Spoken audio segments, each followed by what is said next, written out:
പശ്ചിമഘട്ട മലനിരകൾ താണ്ടി തെന്മല ആര്യങ്കാവ് റൂട്ടിലൂടെയായിരുന്നു പാലരുവിയിലേക്കുള്ള യാത്ര. കാടുകളും മരങ്ങളും മലനിരകളും ഹെയർപിൻ വളവുകളും എല്ലാം ചേർന്നതായിരുന്നു അവിടേക്കുള്ള വഴി. വനമേഖലയായതിനാൽ വന്യമൃഗങ്ങളെ സൂക്ഷിക്കുക എന്ന അപായ സൂചനകളും കാണാം. നേരിയ മൂടലും തണുപ്പും നിറഞ്ഞ രാവിലത്തെ യാത്ര മനോഹരമായിരുന്നു. ഒരു പരിധിവരെ മാത്രമേ സ്വകാര്യ വാഹനങ്ങൾക്ക് പ്രവേശനമുള്ളൂ. അതിനുശേഷം അവരുടെ തന്നെ വാഹനത്തിൽ വേണം യാത്ര ചെയ്യാൻ. ഇവിടെ ബസ് ഇറങ്ങി വെള്ളച്ചാട്ടത്തിലേക്ക് നടന്നു പോകണം. അകലെ നിന്ന് തന്നെ വെള്ളച്ചാട്ടത്തിന്റെ ശബ്ദം കേൾക്കാം. ഇതാണ് പാലരുവി.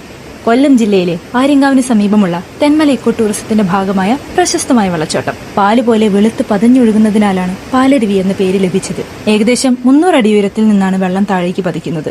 വെള്ളച്ചാട്ടത്തിന്റെ അടിയിൽ സുരക്ഷിതമായി കുളിക്കാനുള്ള സൗകര്യവുമുണ്ട്. പുരുഷന്മാർക്കൊരു സ്ഥലം, സ്ത്രീകൾക്കും കുട്ടികൾക്കും ഒരു സ്ഥലം, ഫാമിലിയായിട്ടൊരു സ്ഥലം എന്ന രീതിയിലാണിത്. പശ്ചിമഘട്ടത്തിലെ സസ്യസമൃദ്ധമായ കാടുകളിലൂടെ ഒഴുകിവരുന്ന വെള്ളത്തിന് ഔഷധ ഗുണമുണ്ടെന്നാണ് പറയുന്നത്. ജൂൺ മുതൽ ജനുവരി വരെയാണ് ഏറ്റവും അനുയോജ്യമായ സമയം. പ്രകൃതിയോടൊപ്പം കുറച്ചു സമയം ചെലവഴിക്കാൻ നല്ലൊരു ഓപ്ഷൻ തന്നെയാണ് പാലരുവി.